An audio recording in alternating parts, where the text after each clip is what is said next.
Hello. I thought I might read a few paragraphs from. It's going to be backwards, isn't it? I'll flip it. Negative Linear. My first novel. I wrote a lot of books that were more factual and spiritual based books, but this was my first novel. It has a very spiritual core to it, as you might have guessed, but yes, it is a novel, and it's one of three.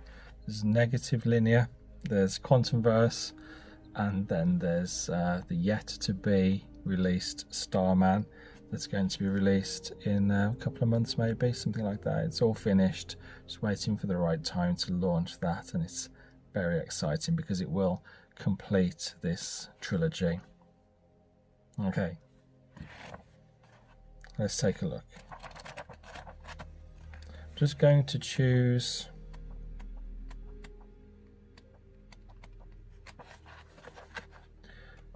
a few paragraphs that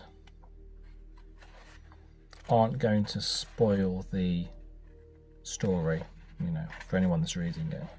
So there's no spoilers, but it will give you a kind of taste of the sort of book this is, sort of story it is, and how I've gone about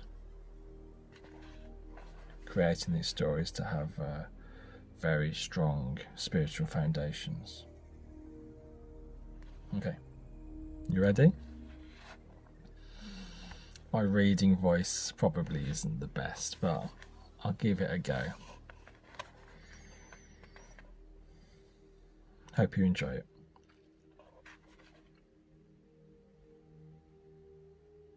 Hope has given me some homework. The task at hand is to feel the time-space, that is, the energy signature of different eras and locations, so that I can easily recognize contrasting energy with my eyes closed, however obvious or subtle these differences may be. Well, that's the idea anyway. Avar has been testing me and pulling up random points in history, grabbing at handles and swinging wide the windows of time, left, right and centre, like some sort of demented time-warping octopus. I think she enjoys it. In one moment I am exposed to the dark ages of medieval England, experiencing the blood, toil and grime at ground level, and then in the next glittering moment, I am hovering high in the clouds, peering down on the enlightened times of the Ottoman Empire, from war-torn London at the time of the Blitz, to the Byzantium Roman Empire spiralling around Constantinople like a mortal hurricane of flesh and sparkling metal. And yet again, Venice in the rain, in the 1800s, from the viewpoint of a smaller waterway that tracks a side alley, every detail travelling ethereal pathways towards my consciousness and trailblazing their existence into my mind. The rainwater bouncing off the red tiles of darkened rooftops and streaming down the shiny, varnish-crackled fascia of a lone, moored gondola that's seen better days. And then bouncing from the luscious green and forested Jurassic plains with insects the size of your head and the godless screech of hidden terrors and the skin-winged monsters of the air, and to the natural-looking but unnatural cloned fields of the 2190s that are, at this time, rife, and mirror in synthetic overtures the once real varieties of flora, the trees and foliage that were vibrant and rich with Gaia, now spawned from sorrow and regret. I've been witnessing it all in both real time and in fleeting frames. It is necessary for me to become familiar with the temporal flight paths and tidal transitions throughout the whole of Earth's linear time flow. Only when I've mastered the linear can I expect to tackle the translinear, or the negative linear aspects of quantum bridging.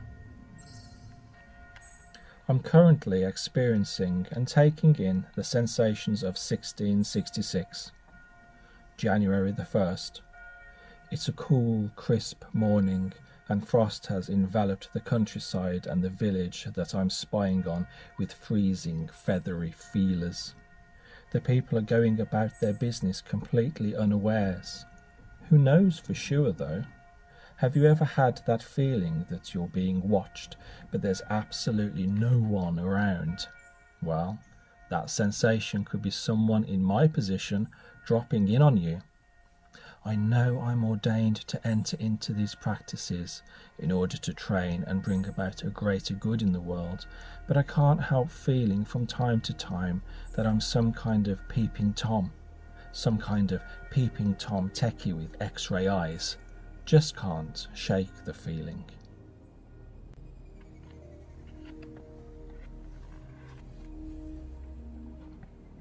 This particular book is a book very close to my heart.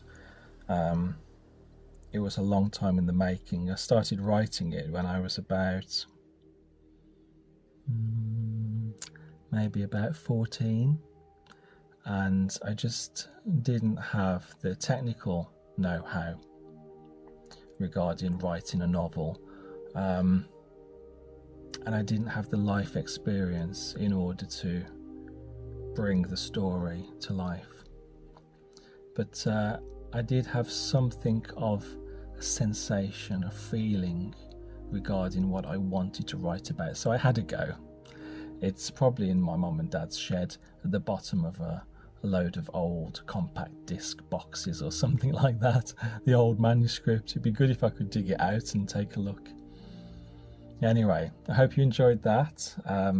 Maybe I will read a few passages from other books that I've written, if you enjoyed this one.